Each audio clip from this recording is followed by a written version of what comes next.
श्रीमन्महागणाधिपतये नमः। सदानंबवृक्षस्य मूलादिवासात् सुधाश्रावणं तिक्तमप्यप्रियन्तं तरुं कल्पवृक्षादिकं साधयन्तं नमामीश्वरं सद्गुरुं साईनाथं। సాయినాథ పరబ్రహ్మణే నమః, విశ్వకర్మ పరబ్రహ్మణే నమః. ప్రతి ఒక్కరూ ప్రస్తుత కాలంలో కార్తీక మాసాన్ని విశేషంగా దీపారాధనతో స్వామివారిని ఆరాధిస్తూ విశేషమైన శుభ ఫలితాలు పొందుతూ ఉన్నారు. అటువంటి క్రమంలో ఈ నెల 20వ తారీఖు నాడు అమావాస్య, కార్తీక అమావాస్యగా పిలువబడే ఈ రోజు ప్రత్యేకంగా ఎవరైతే బ్రాహ్మణునికి దీపదానం చేసినా లేదా ప్రత్యేకంగా దేవాలయంలో దీపారాధన చేసి మనసులో ఉన్న కోరికను చెప్పుకున్నా పితృదేవతల యొక్క ఆశీస్సులు సంపూర్ణంగా లభించడమే కాకుండా వారి కుటుంబాలకు ధనకనక వస్తువాహనాలతో తొలతూగే జీవితం ఏర్పడుతుందనేది మనకు కార్తీక పురాణంలో కార్తీక దామోదర వ్రతం గురించి వివరించిన అంశాలలో ఎన్నో విధాలుగా తెలియజేయడం జరిగింది. అటువంటి విశేషమైన ఈ యొక్క మాసంలో నకార్తీక సమోమాస అంటారు. అంటే కార్తీక మాసాన్ని మించిన మాసం లేదు అని ఎలా అయితే మనకు గ్రంథాల్లో చెప్పబడిందో, ఈ యొక్క మాసంలో ఆరాధించే దేవతారాధన వల్ల విశేషమైన శుభ ఫలితాలు పొందడం జరుగుతుంది. అదేవిధంగా ప్రస్తుత కాలంలో కొన్ని గ్రహాలు సంచరిస్తున్న తరుణంలో ఏ ఏ రాశుల వారు ఎటువంటి శుభాశుభ ఫలితాలు పొందబోతున్నారో కూడా వివరంగా తెలుసుకుందాం. ప్రత్యేకంగా ఈ యొక్క నవంబరు మాసంలో 16వ తారీఖు నాడు తులారాశిలో సంచరిస్తున్న రవి వృశ్చిక రాశిలోకి మారుతున్నాడు. దీన్ని వృశ్చిక సంక్రమణం అని అంటారు.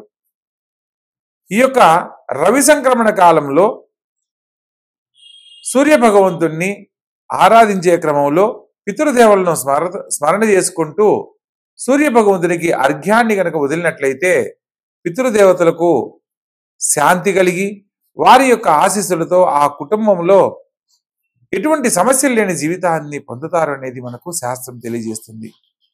ప్రత్యేకంగా ఒక్కొక్క రాశుల వారికి ఈ యొక్క గ్రహాల మార్పు వలన ఎటువంటి శుభాశుభ ఫలితాలు పొందబోతున్నారో తెలుసుకుందాం. ప్రత్యేకంగా గురువు కూడా ప్రస్తుతం నవంబరు 11వ తారీఖు నాటి నుంచి గురువు వక్రించి మిథునంలో సంచరిస్తున్నాడు. అదేవిధంగా బుధుడు నవంబర్ 23న వక్రించి తులారాశిలో సంచరిస్తూ, నవంబర్ 26న తులారాశిలో సంచరిస్తున్న శుక్రుడు వృశ్చిక రాశిలో సంచరించబోతున్నాడు. ఈ యొక్క వృశ్చిక రాశిలో ప్రస్తుతము బుధుడు, కుజుడు, రవి మరియు శుక్ర గ్రహాలు 4 గ్రహాలతో పాటు దినవారీ ఫలితాల ప్రకారం చంద్రుడు కూడా సంచరించబోతున్నాడు. ఈ యొక్క వృశ్చిక రాశిలో 5 గ్రహాలు సంచరిస్తున్న క్రమంలో పంచగ్రహ కూటమిగా మనం భావించి ఒక్కొక్క రాశుల వాళ్ళు ఎటువంటి శుభాశుభ ఫలితాలు పొందబోతున్నారు, కొన్ని గ్రహాల వక్రగమనం వల్ల ఏ ఏ పరిహారాల వల్ల సత్ఫలితాలు పొందడానికి అవకాశం ఉందో వివరంగా తెలుసుకుందాం. ఇక ఒక్కొక్క రాశుల వారిగా తెలుసుకునే ప్రయత్నం చేద్దాం. మిథున రాశి. ఈ యొక్క మిథున రాశి వారికి ప్రస్తుత కాలం అద్భుతమైన అవకాశాలు రాబోతున్నాయి. పట్టిందల్లా బంగారం కాబోతుంది. అనుకున్న పనులు సకాలంలో పూర్తి చేస్తారు. ఎప్పటి నుంచో పరిష్కారం కాని సమస్యలు పరిష్కరించబడతాయి. కోర్టు ద్వారా రావాల్సిన భూచర స్థిరాస్తుల విషయాలలో శుభవార్తలు వింటారు. నూతన కార్యక్రమాలను చేపట్టడానికి ఇది అద్భుతమైన సమయంగా చెప్పడం జరుగుతుంది.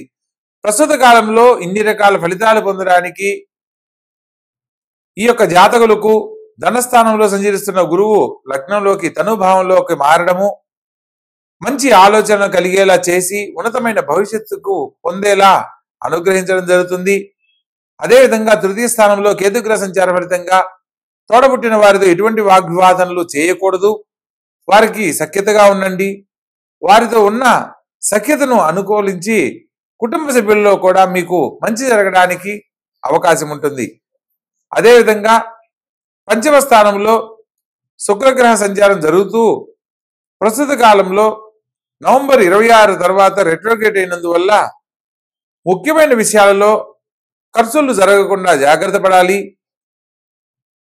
కుటుంబానికి సంబంధించి శుభ కార్యక్రమాల్లో ఎవరైనా పిలిచినప్పుడు తప్పకుండా ఆ కార్యక్రమాలకు హాజరవ్వాలి. మీరు ఏదైనా ఒక సంకల్పంతో భగవంతుని వేడుకుంటారో ఆ సంకల్పం నెరవేరడానికి ఇది అత్యుత్తమమైన సమయంగా చెప్పడం జరుగుతుంది. ప్రత్యేకించి సప్తమ స్థానంలో రవి బుధులు మరియు కుజ శుక్రులు బుధుడు కూడా సంచరిస్తున్నారు ప్రస్తుత కాలంలో. తత్కారణంగా ఆర్థికంగా వెల్ సెటిల్ అయిన వాడు జీవిత భాగస్వామిగా లభించే దానికి అవకాశం ఉంటుంది. ప్రత్యేకంగా మీ రాశి వారికి ఈ సమయంలో ఆర్థిక లాభము మరియు మీరు కోరుకున్న విధంగా జీవితం మారడానికి చక్కని అవకాశాలు ఏర్పడతాయి. కొన్ని సందర్భాలలో ఏది ముందు చేయాలి ఏది తర్వాత చేయాలి అని నిర్ణయించుకోలేని పరిస్థితులు కూడా ఏర్పడతాయి అనేది మనం తెలుసుకోవాల్సిన విషయం. కాబట్టి భగవంతుని అనుగ్రహంతో మీ జీవితానికి ఏదైతే మిమ్మల్ని గొప్పవాళ్ళని చేస్తుందో అటువంటి అవకాశాన్ని నాకు కల్పించండి పరమేశ్వర అని చెప్పి మనస్ఫూర్తిగా వేడుకొని మీ దగ్గర ఉన్న ముడుపుని గనక ఒక బిందెలో గనక వదిలినట్లయితే భగవద్ అనుగ్రహంతో మీరు కోరుకున్న గొప్ప జీవితాన్ని అతి శీఘ్రముగా పొందుతారు. స్వతహాగా కష్టపడి పైకొచ్చే జాతకులుగా చెప్పవచ్చు. కొంత ఈ సమయంలో మీకు ప్రయాణాలు ఏర్పడతాయి. దైవ దర్శనాలకు సంబంధించిన కొన్ని అవకాశాలు ఏర్పడతాయి. వాటిని చక్కగా ఉపయోగించుకోండి. తద్వారా భవిష్యత్తుకు సంబంధించి రాబోయే కాలంలో మీరు కోరుకున్న విధంగా జీవితాన్ని మార్చడానికి అవకాశం ఉంటుంది. ఇక రాజ్యస్థానంలో శని సంచారం వల్ల రాజకీయ రంగంలో ఉన్న వారికి మంచి పలుకుబడి గుర్తింపు లభిస్తాయి. ముఖ్యంగా పదవి యోగ్యత కోసం మీరు చేస్తున్న ప్రయత్నంలో ప్రజల యొక్క మన్ననలు పొంది తప్పకుండా మీరే ఎన్నిక కాబడేలా భగవద్ అనుగ్రహంతో మీకు లిఖించబడుతుంది. కాబట్టి తెలుసుకున్న విధానాన్ని చక్కగా ఆచరించే ప్రయత్నం చేయండి. దైవ దర్శనాన్ని మించిన పని లేదనేది గమనించి ప్రతిరోజు కొంత సమయాన్ని భగవంతుని కోసం కేటాయించండి. ఇలా ఆచరించడం వల్ల మీరు కోరుకున్న జీవితం అతి శీఘ్రముగా లభిస్తుంది. శుభం భూయాత్.